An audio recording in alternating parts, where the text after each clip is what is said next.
کا نقصان ہو جاتا. اب یہاں پر لفظ سنیے، فرمایا فَأَرَدْتُ أَنْ أَعِيبَهَا، بس میں نے چاہا. اس لفظ کو ذرا ذہن میں بٹھا لیں. فَأَرَدْتُ أَنْ أَعِيبَهَا، بس میں نے چاہا کہ اسے عیب نہ کہا، میں نے چاہا. پھر اگلا واقعہ فرمایا جب اس بچے کو قتل کیا تو وہ بچہ اگر بڑا ہو جاتا تو کافر اور مشرک اور قاتل ہوگا، اور اس کے والدین جو صالح وہ اس کی وجہ سے اولاد کے فتنے میں گرفتار ہو کے وہ بھی گمراہ ہو جاتے. بس اردنا، بس ہم نے چاہا. پہلے فرمایا کہ میں نے چاہا، فَأَرَدْتُ أَنْ أَعِيبَهَا، میں نے چاہا کہ اس کو عیب دار کر لیا جائے. اور دوسرے واقعہ پر کیا فرمایا؟ فَأَرَدْنَا، بس ہم نے چاہا. بس میں نے چاہا، پھر فرمایا ہم نے چاہا.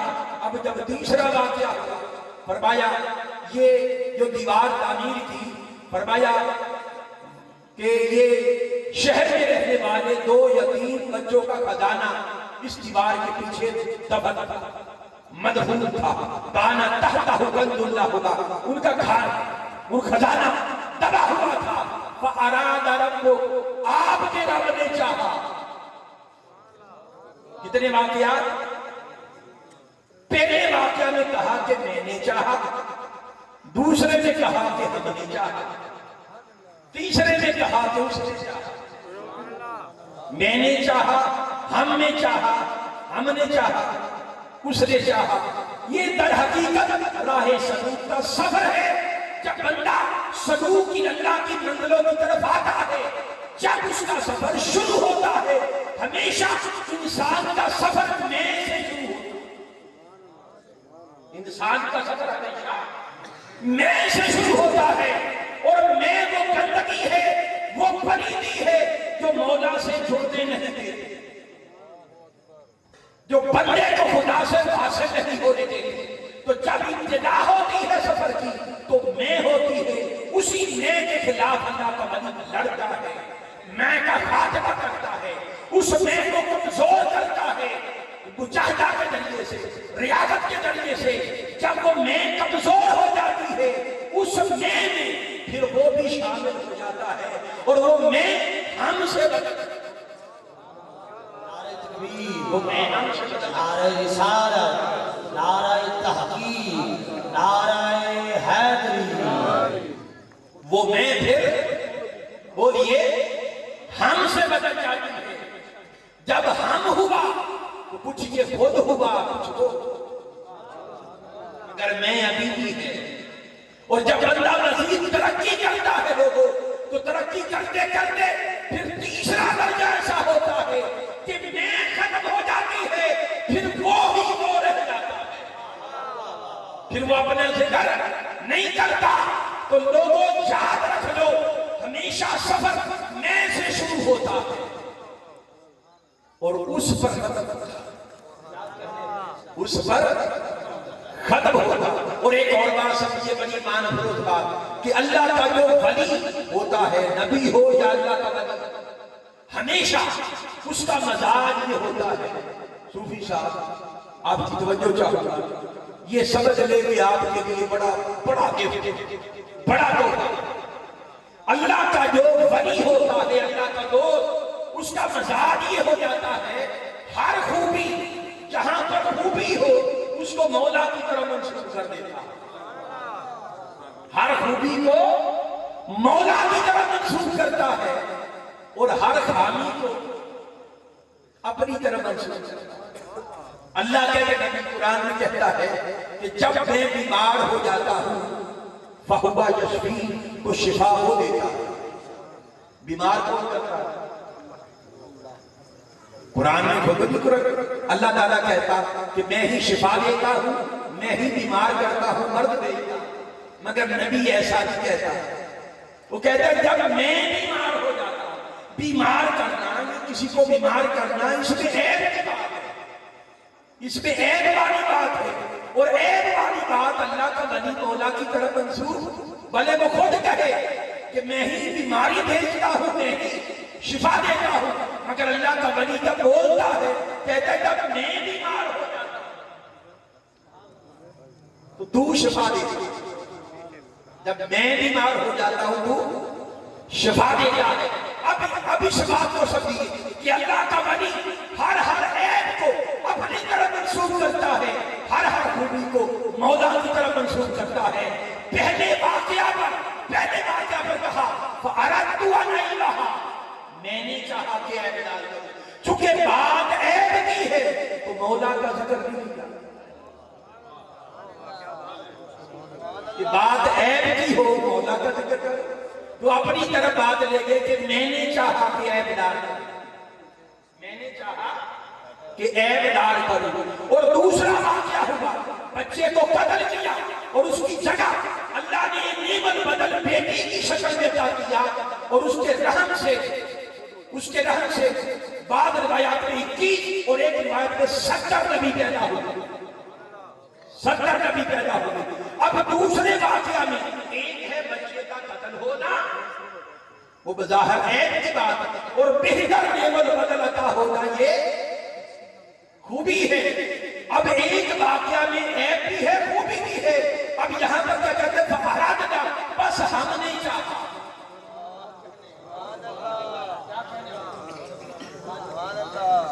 کیونکہ عیب بھی ہے اس لیے تو ساری بات مولا کی طرف منتقل نہیں کی، تو یہاں پر خود کو شامل کر دیا، بس ہم نہیں چاہا اس بچے کو قتل کیا جائے اور بہتر نعم البدل عطا کیا جائے۔ اور تیسرا واقعہ جب ہوا وہ سارے کا سارا خوبی کا واقعہ، دیوار گرنے والی تھی اس کو خوبصورت کیا، یہ سب خوبی ہی خوبی ہے۔ جب ساری خوبی دیکھی تو اپنا ذکر نہیں کیا، فَأَرَادَ رَبُّ، آپ کے رب نے چاہا، آپ کے رب نے چاہا۔ لوگوں یہ ہوتا ہے اللہ کا ولی، وہ بات کرتا ہے، وہ قدم اٹھاتا ہے، پھونک پھونک کے قدم اٹھاتا ہے، اس کی بولی کو سمجھو، اس کی ٹون کو سمجھو، وہ ہر خوبی کو مولا کی طرف دیکھتا ہے، ہر خیالی کو اپنی طرف منسوب کرتا چلا جاتا ہے۔ یہ بات نہیں سمجھ گئے؟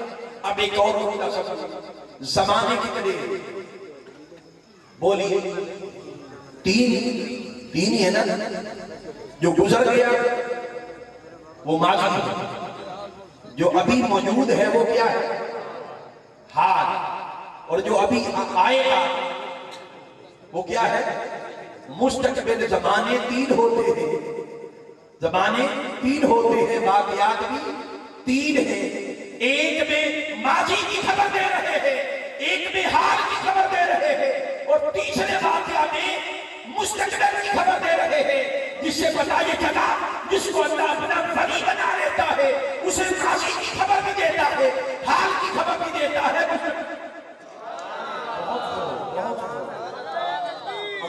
سب زبانوں پر حاوی کر دیا ولی۔ کوئی پوچھے کہ وہ کیسے، بھئی وہ ایسے، یہ جو فرمایا ایک ظالم بادشاہ آ رہا ہے، یہ حال کی خبر، یہ کون سی خبر ہے بولیے؟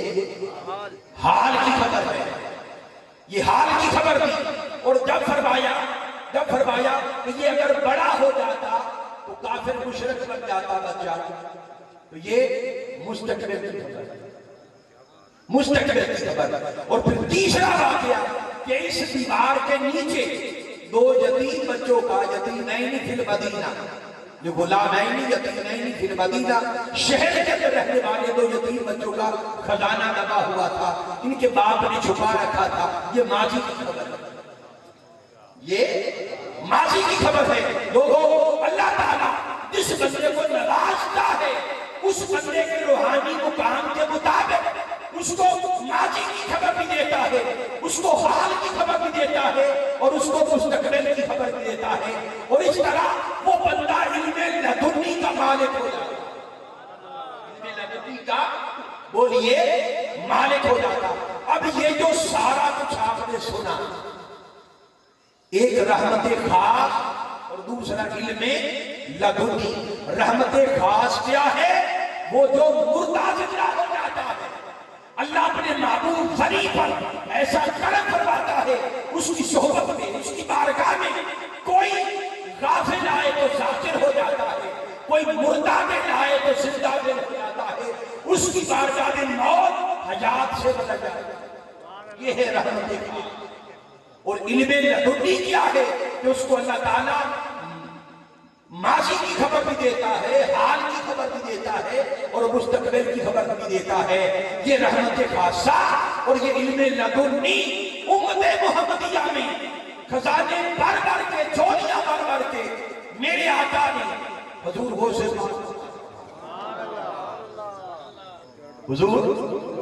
پاک کو عطا فرمائے۔ اب آخری حصہ سنیے اور اس کے بعد میں پھر اجازت چاہوں گا۔ توجہ ہے، حضور غوث پاک رضی اللہ تعالیٰ عنہ، حضور غوث پاک ان کے حوالے سے ہے، ان کے حوالے سے کہ ایک عورت یا ایک عورت، اس کا ایک ہی اکلوتا بیٹا، آپ نے مدرسہ بنایا ہے ماشاءاللہ، اور انہوں نے بتایا مدرسہ بنایا، درس نظامی ہو رہا، خانقاہ کے ساتھ جو مدرسے اٹیچ ہوتے ہیں ان میں روحانیت ہوتی ہے۔ آپ کے سارے علاقے کے لیے یہ رحمت ہے، یہ اللہ کی طرف سے خیر کا باعث ہے، اس سے فائدہ اٹھا، اس سے فائدہ اٹھا۔ تو حضور غوث پاک نے بھی ایک دارالعلوم بنا رکھا تھا۔ تو ایک عورت تھی مائی، اس کا اکلوتا بیٹا تھا، اس نے کہا تو حضور غوث پاک کی نگرانی میں رہے، دوسرے کے دارالعلوم مدرسہ سے علم حاصل کرے، اپنے بچے کو چھوڑ گئی ادھر، اور کچھ عرصہ کے بعد جب محبت نے جوش مارا، واپس آئی تو دیکھا کھانے کا وقت تھا اور سارے بچے سوکھی جو کی روٹی، سوکھی جو کی روٹی پانی میں نرم کر کر کے ڈبو ڈبو کے کھا رہے ہیں، اور اپنے بیٹے کو دیکھا سوکھ کے کانٹا ہو گیا، تو ماں کا کلیجہ کھام گیا کہ لوگ نذرانے دیتے ہیں، لوگ سارا کچھ کرتے ہیں، یہ کدھر جاتے ہیں؟ شکایت لگانے کے لیے حضور غوث پاک کے حجرے میں۔ جب ادھر گئی تو حضور غوث پاک دیسی مرغ کے ساتھ تازہ پراٹھا، حضور غوث پاک مرغ کھا رہے ہیں، تناول فرما رہے ہیں۔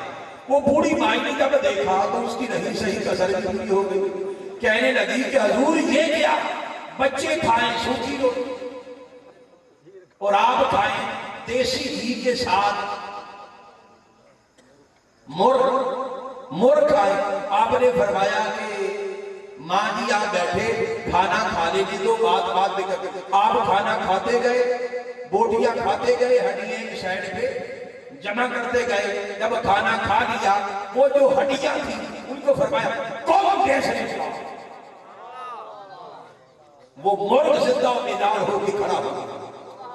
جب کھڑا ہو گیا تو حضور غوث پاک نے فرمایا کہ بوڑھی ماں اپنے بچے کو سوکھی روٹیوں پر گزارا کرنے دے، ابھی اس کا مقام یہ ہے کہ وہ ان مجاہدوں سے گزرے، ان ریاستوں سے گزرے، میں بھی ان راستوں سے گزرا ہوں۔ میں ایک ماہ تک کھانا نہیں کھاتا تھا، پتے ابال کر کھاتا تھا، درختوں کے پتے کھاتا تھا، کئی دن تک کھانا نہیں کھاتا تھا۔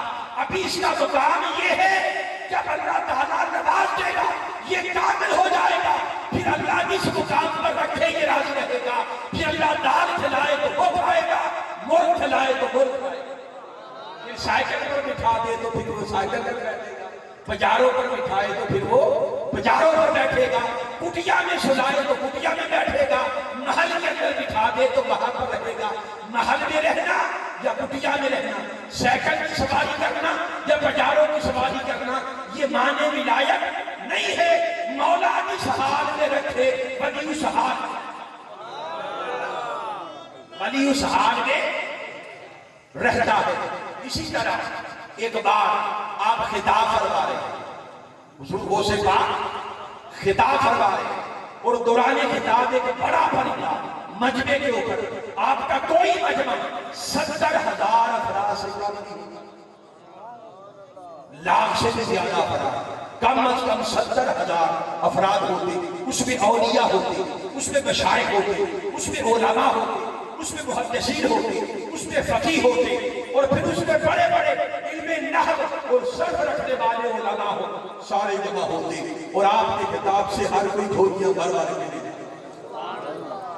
خطاب ہوا اور دوران خطاب ایک بڑا پرندہ تھا، وہ پھڑپھڑاتا ہوا آیا، کچھ لوگوں کی توجہ ادھر گئی اور بے ساختہ بغیر کسی راجے کے آپ کی زبان سے نکلا کہ تو کیا ہے؟ اس طرح دیکھا بھی نہیں، فرمایا تو کیا ہے؟ تیرا سر قلب ہو جائے۔ بس اتنا کہنے کی دیر تھی، اس کا سر کٹ گیا، وہ زمین پر گرا پرندہ، وہ چیز۔ جب خطاب ختم ہو گیا، جب راستے پر چل رہے تھے، آپ نے دیکھا کہ پرندہ مرا پڑا ہے، فرمایا اس کو کس نے مارا؟ لوگوں نے کہا کہ حضور دوران خطاب آپ کی زبان سے ایسا نکل گیا تھا، فرمایا اچھا، آپ نے ٹھوکر لگائی، بزرگوں سے مانگنے ٹھوکر لگائی، فرمایا تجھ کو مارنے کا ارادہ نہ تھا، ٹھوکر لگائی، اٹھ بیدار ہو جا۔ وہ زندہ بیدار ہو کے اپنے پروں پر پھڑپھڑاتی ہوئی چیز ہو رہی۔ لوگوں حضور کو سے بات کرو، اللہ نے ایسی خاصیت عطا فرمائی تھی، جہاں پر جاتے جیسے چاہتے جب چاہتے مردوں کو، اور پھر آپ کا اتفاق، ہر زمانے میں کچھ لوگ ہوتے نا اللہ کے ولیوں پر اعتراض، آج یاد ہے ایسی بات اس دور میں بھی تھی۔ اب کچھ لوگوں نے جو منکر تھے اللہ کے ولیوں کی شانوں کے، انہوں نے کہا کہ ڈرامہ رچاتے ہیں، ایک بندے کو کہتے ڈرامہ کر مرنے کا، ہم کہیں گے کہ حضور غوث پاک کی بارگاہ میں کہ جنازہ ان کا جنازہ پڑھا دے، اور وہ انکار کریں گے۔ جب وہ جنازہ پڑھائیں گے تو اٹھ کے بیٹھ جانا، تو اٹھ کے بیٹھ جانا، پھر ہم مذاق اڑائیں اور ہمیں موقع مل جائے گا۔ تو مل کے آ گئے جنازہ لے کے، اس میت کو لے کے کہ یہ میت ہو گئی ہے، مرگ ہو گئی ہے، یہ آپ اس کا جنازہ پڑھا دیں۔ آپ نے فرمایا غور کر لو، جنازہ پڑھا دوں؟ انہوں نے کہا دوں پڑھا دوں، فرمایا پڑھا دوں۔ 3 دفعہ پوچھا، فرمایا پہلے اس کے باپ کو لے کر آؤ، پھر پڑھاتا ہوں، وارث کو لے کر آؤ، وارث بھی آ گیا، وہ بھی ساتھ ملا ہوا تھا، جی پڑھا دیں، فرمایا پھر کھڑے ہو جاؤ۔ جنازہ پڑھایا، وہ پیچھے سے تالیاں مارتے رہے، وہ اٹھائی نہیں، فرمایا میں نے کہا تھا کہ جنازہ پڑھا دوں، تم نے کہا پڑھا دو، اب یہ قیامت سے پہلے نہیں اٹھے گا، اب یہ قیامت سے پہلے نہیں اٹھے گا۔ اب یہاں پر ایک اور واقعہ بیان کرنے کے بعد پھر میں تھوڑی سی تعلیمات 5-7 منٹ کے لیے حضور غوث پاک کی اور اولیاء کی تعلیم کا رنگ کیا ہوتا ہے اس پر تاکہ موضوع میرا اجازت ہے وہ سنو۔ ایک واقعہ سنو کہ حضور کی امت کے بہت بڑے عالم ہیں، نحوی عالم، محمد بن خشاب علم نحو کے بے تاج بادشاہ تھے محمد بن خشاب۔ ایک بار میں خیال آیا کہ حضور غوث پاک کے جو کلام کا اور آپ کے بیان کا چرچا ہے بڑا ہے، چلو میں بھی جا کے دیکھتا ہوں کیسا خطاب کرتے ہیں۔ تو محمد بن خشاب آپ کا خطاب سننے کے لیے آیا۔ جب دیکھیں نا وہ نحوی عالم تھا، اس کی توجہ ساری نحو، اگر قاری ہو تو وہ قرات پر ہی غور کرتا رہے گا، اس نے صحیح قرات کی۔ اگر کوئی مفتی ہو تو وہ دیکھے گا اس نے مسئلہ درست کیا جائے گا، کوئی عالم فاضل ہو وہ تفسیر پر توجہ کرے گا، تفسیر اس نے درست کی ہے یا نہیں۔ نحوی عالم تھے۔ جب خطاب سنا حضور غوث پاک کا، جب آپ خطاب فرماتے تھے، ہر فرد پر آپ کی توجہ ہوتی اور خیالات بھی جو ابھرتے تھے سوالات کے ہوتے، کسی کو سوال کرنے کی جرأت نہ ہوتی تھی، سوال ذہنوں میں پیدا ہوتا تھا، آپ جواب اس کا ساتھ ادا کر رہے ہیں، آپ خطاب کر رہے ہیں، وہ سن رہا محمد بن خشاب، اور اس کو آپ کا خطاب نحوی طریق سے یا نحوی طریق سے کچھ اچھا نہیں لگا۔ اس نے کہا آج کا تو دن تو ضائع ہو گیا، اس نے کہا آج کا دن تو کوئی اچھا نہیں لگا، ضائع ہو گیا، کوئی ایسی خاص نحو نہیں بولتے، کوئی ایسی خاص نہیں بولتے، یہ خیال پیدا ہونا ہی تھا کہ خدا کی قسم حضور غوث پاک میری طرف متوجہ ہو گئے، فرمایا محمد بن خشاب کیا کرتا ہے، کیا سوچتا ہے؟ فضل اللہ، اللہ مجالس الذکر، اللہ کی اور رسول کی مجلسوں پر تو نحو کو ترجیح دیتا ہے. کہتے میں کام گیا، میں تائب ہو گیا اور آپ کے قدموں میں گر پڑا. آپ کے قدموں میں گر پڑا. پھر کہتے خدا کی قسم جب تائب ہو گئے، جب میں آپ سے چھڑا، پھر اصل سمجھ آئی کہ نحو. پھر کہتے ہیں کہ نحو کے اتنے کلیے مجھے معلوم ہوتے تھے کہ میں گنتا 1 2 3 4 5 7 کلیے گنتا چلا جاتا، مگر بھول جاتا. مگر میں بھول جاتا. کہتے ہیں کہ دفعہ میں دھاگا ساتھ لے گیا کہ میں گانٹھے باندھتا جاؤں گا اور پھر گانٹھے جا کے گنوں گا، پھر حضور غوث پاک کی شان میں آنے. اب ہوا کیا؟ جب آپ گانٹھے لگاتے جا رہے ہیں اور آپ خطاب کرتے جا رہے ہیں، آپ نے اچانک مخاطب کر کے فرمایا محمد بن خشاب اب کیا کرتا ہے؟ میں لوگوں کے دلوں کی گانٹھیں کھول رہا ہوں، تو لگاتا جا رہا. اب آئی تھوڑا سا تعلیمات کی طرف. آج میں انشاءاللہ 5 منٹ کے اندر میں تیزی کے ساتھ گزر جاؤں گا. 5 منٹ میں بات انشاءاللہ مکمل کروں گا. حضور غوث پاک رضی اللہ تعالیٰ عنہ سے پوچھا گیا ولی کسے کہتے ہیں؟ ولی کون ہوتا ہے؟ صوفی کون ہوتا ہے؟ آپ نے فرمایا اللہ کا ولی وہ ہوتا ہے جو بہتے پانی کی طرح ہو، کہ جس طرح پانی بہتا چلا جاتا ہے. کوئی کتا آئے تو پی، کوئی انسان آئے. پانی کبھی کسی کو منع نہیں کرتا کہ تو مجھے پی اور تو مجھے نہ پی.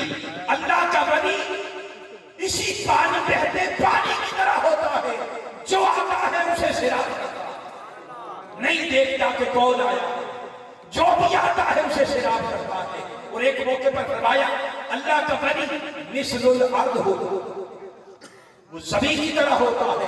زمین پر نیک بھی چلتے ہیں، بد بھی چلتے ہیں. زمین کبھی کسی کو منع نہیں کرتی کہ تو مجھ پر چل اور تو مجھ پر نہ چل. اللہ کا ولی بھی اسی طرح ہوتا ہے، زمین کی طرح تو متوازن ہے، زمین کی طرح اس کی متوازن انکساری ہوتی ہے. جس کے اندر زمین کی مثل تواضع آ جائے وہ اللہ کا ولی، وہ اللہ کا ولی ہوتا ہے. اور پھر ایک اور بات سنی، فرمایا کہ اللہ جس سے پوچھا گیا کہ صوفی الصادق کسے کہتے ہیں؟ سچا صوفی کون ہوتا ہے؟ آپ نے فرمایا سچا صوفی اس کی علامت یہ ہے کہ جب وہ بولے اور جب وہ دیکھے ہمیشہ مثبت بولے اور مثبت دیکھے. بس اس کے سوا نہ کچھ دیکھے اور نہ کچھ بولے. بھلے ہر جگہ نیگیٹو ہو، وہ نیگیٹو کو دیکھے گا نہیں. وہ بولے گا تو خیر کو دیکھے گا، تو خیر کو دیکھے گا. اس کی ایک مثال سمجھ لیں.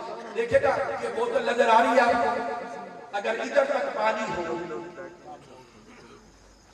آدھی بھری ہوئی ہو پانی سے بوتل، اور میں آپ سے پوچھوں اس میں کتنا پانی ہے، تو اس کو بیان کرنے کے 2 طریقے ہیں. بولیے کتنے طریقے؟ 2. ایک پوزیٹو مثبت اور ایک نیگیٹو. پوزیٹو طریقہ یہ ہے صوفی صاحب کہ کوئی اٹھ کر کہہ دے کہ آدھی بوتل پانی سے بھری ہوئی،